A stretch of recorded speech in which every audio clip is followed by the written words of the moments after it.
आदमी ने कपड़े से पत्थर ढका, लेकिन उसे क्या पता था कि में बदल जाएगा।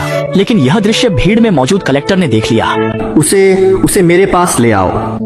घर लौटने पर प्रशासक ने आदमी से पूछा, क्या वह कुछ बना सकता है? आदमी ने कहा, वह किसी भी चीज को बदल सकता है। तब कलेक्टर ने आदमी से कहा, वह एक आड़ू बनाए। आदमी ने कहा कि इस समय कड़ाके की सर्दी है, धरती पर अब कोई आड़ू नहीं है, इसलिए वह दोनों अधिकारियों के लिए स्वर्ग से अमर फल तोड़कर ला सकता है। यह कहकर आदमी ने एक रस्सी उठाई और कुछ मंत्र पढ़ने के बाद उसकी हाथ की रस्सी सचमुच आसमान की ओर बढ़ गई। देखने वाले लोग हैरान रह गए, यहाँ तक कि देख चुके कलेक्टर भी अविश्वास आगे बढ़े और रस्सी को कई बार खींचकर आजमाया। आदमी ने कहा कि वह बूढ़ा हो गया है, उसमें उतनी ताकत नहीं रही, इसलिए उसने अपने बेटे को अधिकारियों स्वर्ग से अमर फल चुराने को कहा। लेकिन बेटा डर गया रस्सी टूट न जाए और वह अपने पिता की गोद में छुप गया।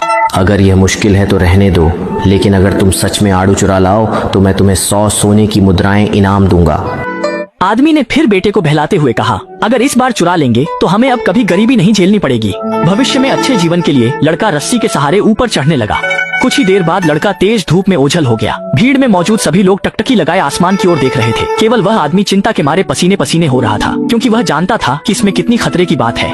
थोड़ी ही देर में आसमान में एक गोल बिंदु चमकता हुआ दिखाई दिया। देखो वो क्या है। जब तक वह छोटा गोल बिंदु नीचे गिरता रहा, तब जाकर साफ दिखा कि वह एक बड़ा जादुई आड़ू है। आदमी ने वह विशाल जादुई आड़ू दोनों बड़ों को थमा दिया और दोनों बड़ों ने हैरानी से उस आड़ू को गौर से देखा। इसी समय आसमान में एक तेज गरज के साथ कई बिजली की चमकें कौंध गईं। नहीं, बिल्कुल नहीं। इसके तुरंत बाद रस्सी नरम पड़कर नीचे गिर गई। सब कुछ खत्म हो गया मेरा प्यारा बेटा, सब कुछ खत्म हो गया। कुछ ही देर में लड़के का सिर आसमान से गिरा, जिससे दोनों बड़े भी डर गए। आदमी अपने बेटे के सिर को गले लगाकर रोने लगा और अपने किए पर पछताने लगा। इसके तुरंत बाद बच्चे का निचला शरीर भी नीचे गिरा। बेटा।